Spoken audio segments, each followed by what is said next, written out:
Assalamualaikum warahmatullahi wabarakatuh. Perkenalkan, nama saya Salsa Diniarti, NIM 211011029 dari S1TT09B. Di sini saya akan menjelaskan tentang analisis topologi WLAN pada COS GM2.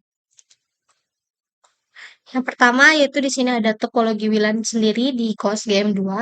Pada gambar topologi ini tuh digunakan sebuah topologi star, di mana topologi ini tuh menggunakan dua router, yaitu yang pertama router pada IndiHome dan yang kedua router pada IndiHome sebagai penyedia layanan internet atau bisa disebut dengan ISP dan juga router pada TP-Link sebagai WLAN untuk menyediakan akses internet secara wireless kepada user.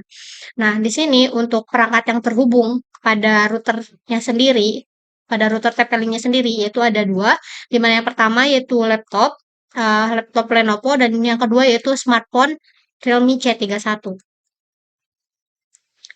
Nah, yang selanjutnya yaitu menganalisis IP address, di mana eh, IP IP IP yang digunakan itu IP protokol version 4 atau IPv4 adalah sebuah versi keempat dari protokol internet yang memiliki panjang angka 32 bit yang tersusun dari 4 kumpulan angka yang hanya dipisahkan oleh titik, di mana masing-masing angka tersebut secara spesifik muncul dari 8 digit angka biner. Nah, biasanya pada satu baris ini terdiri dari 8 angka, setiap 8 angka biner yang disebut dengan oktet, di mana setiap oktet ini tuh bernilai maksimal 255, sehingga alamat dari IPv4 ini akan memiliki rentang dari 0.0.0.0 sampai 255, 255, 255, 255.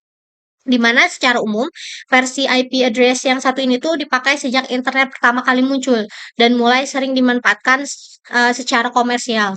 Nah, pada router IndiHome digunakan IP address yaitu 192.168 titik 1.1/24 dan juga pada router TP-Link-nya menggunakan IP address 192.168.01/24 dengan konfigurasi konfigurasinya itu yaitu dynamic IP, atau sehingga user mendapatkan IP address secara otomatis atau bisa disebut dengan DHCP.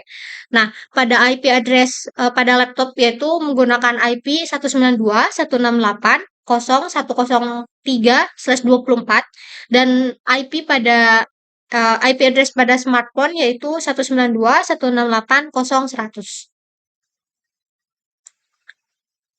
Untuk security-nya sendiri atau keamanan yang digunakan pada router di kos saya yaitu WPA atau WPA2, karena keamanan tersebut enskripsi yang digunakan sudah mendukung kerahasiaan data yang sangat tinggi, di mana WPA atau WPA2 ini menggunakan algoritma enskripsi Advanced Encryption Standard atau AES yang dianggap sebagai salah satu algoritma enskripsi yang paling kuat pada saat ini.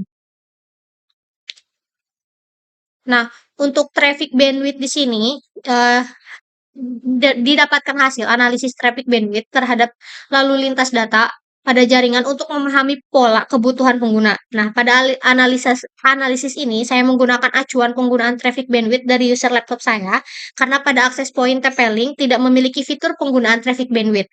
Nah, dari gambar berikut, saya melakukan penggunaan streaming live di YouTube dan didapatkan hasil yang cukup baik dan masih bisa digunakan untuk kebutuhan seperti download, browsing, dan juga game online.